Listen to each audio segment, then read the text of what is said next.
Okay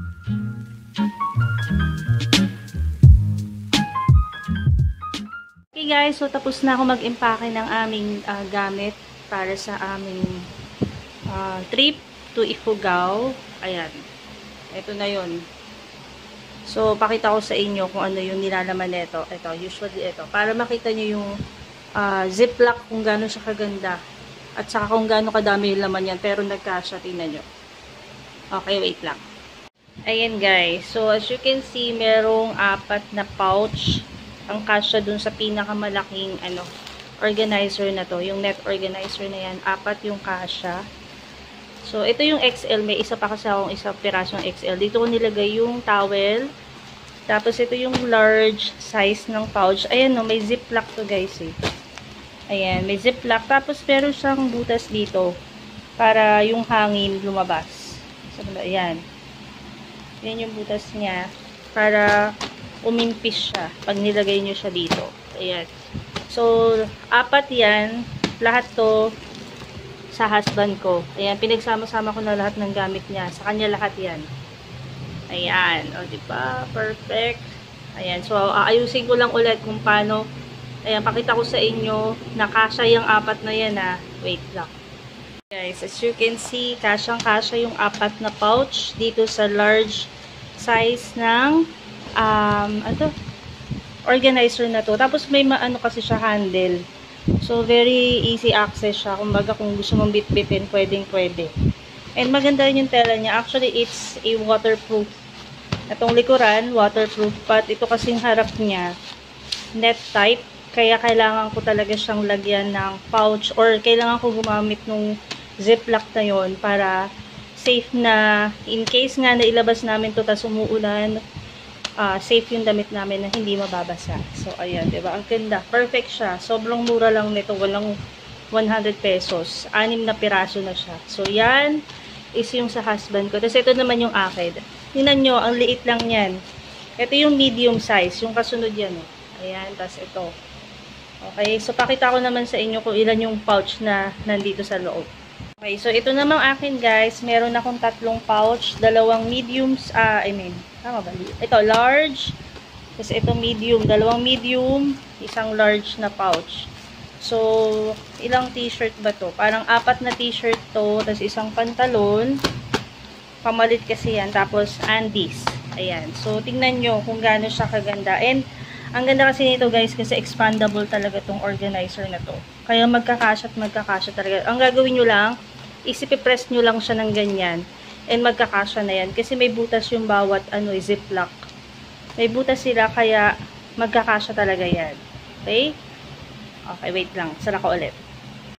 Naibalik ko na siya. And again, meron siyang handle. Very easy access. And alam mo yun, napaka-accessible niya anytime na kung gusto mo siyang bitbitin. Actually, pwede mo siyang gawing unan. If ever na wala kayong dalang unan. Actually, ginagawa namin unan yan ng husband ko talaga. Kapag if ever nagta-travel sa tent yan. So, hindi na kami nagdadala unan kasi syempre nakamotor. Mahirap magdala ng mga maraming gamit. Kaya pack light lang talaga kami. So, yan. Tapos, ito naman is laman nito is tsinelas. Ayan. Dito ko na naghanap rin ako ng lagay ng tsinelas para syempre madudumihan talaga yung tsinelas. Pero ito guys, ayan, meron ako ditong plastic muna. Pipitin ko ng bako. Ayan. So, ito yung nilagyan to ng bra na binili ko. Hindi ko siya tinapon kasi alam kong magagamit ko siya.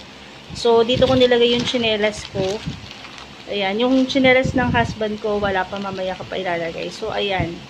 'Di ba? Ang ganda niya kasi hindi rin madudumihan itong mismong string bag na to. So, hindi ko na siya kailangan labhan pa. Kaya, kung may mga ganito kayo, halimbawa bibili kayo ng bra, may mga plastic or ziplock. Ziplock din kasi to na ganito. Huwag nyo itapon kasi pag nag-travel kayo, useful talaga yung mga ganito. So, ayan. Lalagay ko lang siya ulit. Guys, dito sa malaking pouch na to, nandito yung toiletries namin. Ayan, ito disposable towel to guys. Actually, parang ayoko na nga sana magdala nung nilagay kong towel doon. Kaso, naisip ko pwede namin gawing kumot yun. So, pero dinala ko pa rin tong disposable towel na to. Para in case lang. Tapos, yan. Nandiyan yung mga essentials or toiletries nga. Tissue. Ayan. deodorant, cologne, toothbrush, sabon, shampoo, Colgate, panty liner. Maglalagay pa ako dito ng napkin in case lang, diba? Pero sana wag naman akong abutan sa biyahe kasi mahirap. So, ayan, ito yung large pouch. Pakita ko sa inyo yung dalawang pouch pa. Wait lang. Naman guys, yung medium pouch. And ang laman naman nito ay mga makeup ko. Ayan. Mga ano lang, konti lang talaga yan. So, may lotion, sunscreen, moisturizer. Ito yung stick. Yung parang, ano tawag dito? Yung styling gel na stick. Ayan, slick stick. Ayan. Tapos, ibang ano lang. Konti lang yan. Lipstick, blush on. Yun lang naman mascara. Wala nang iba. Konting-konti lang yan. So, dyan ko na nilagay. Kasyang-kasya dito sa pouch na medium size yung aking makeup kit. And, ang ganda nito guys kasi it's waterproof. Ayan. And para naman dito sa pinakamaliit na pouch, perfect to sa mga medicine or yung mga first aid kit guys na ito guys, ilalagay ko siya doon sa aking belt bag. Yes, magbe-belt bag ako kasi yung mga importante na kailangang hawak ko agad is madali ko na makuha. So, ang laman nito ay, wait lang. Buksan natin siya. Wait, buksan. Ayan. So, ang laman nito, meron tayong Band-Aid, Efficacent Oil, Betadine, White Flour, importante yan, Vicks, and random na medicine, importante yan. Meron tayong Mucin, Medicol, Biogesic, yung mga importante kasi we'll never know. Pero, sana hindi magamit, but then again, okay na yung naka-ready ka in case of emergency. O, diba? Perfect na perfect talaga tong organizer na to if you are traveling a lot or kung gusto nyo ng mga traveling organizer, ito highly recommended ko to kasi waterproof na to guys tapos ito kung syempre ano siya, itong harap kasi hindi siya waterproof, so gamitan nyo na lang ng mga gaitong ziplock ito, katulad nito, yan murang-mura lang to, parang 4 pesos 5 pesos, depende sa size, basta hindi aabot ng 10 pesos guys. And ang cute pa kasi may design siya. And I think pwede mo naman siyang labhan if ever. Or alam mo yun, hugasan kung nadumihan man. Tapos, kumaga reusable siya. So, ayan. Pack light lang kami. And all set na kami. Maya-maya lang. Alis na kami. Bali, ang alis namin ay 8:30 ng gabi. So, guys, kung naghahanap pala kayo ng riding bag, this is one of our brand bag na ginagamit sa pagra-rides namin ng husband ko. Meron kami nung version 1, version 2, tapos ito na yung version 3. Yung version 2 kasi gagamitin ng husband ko. Ito kasi pwede mo siyang i-body bag. Ang cute niya. Tapos, ayan, meron siyang handle dito. Tapos, ang ganda ng tela nito, guys. It's very durable talaga siya. At saka, hindi siya basta-basta nababasa sa loob.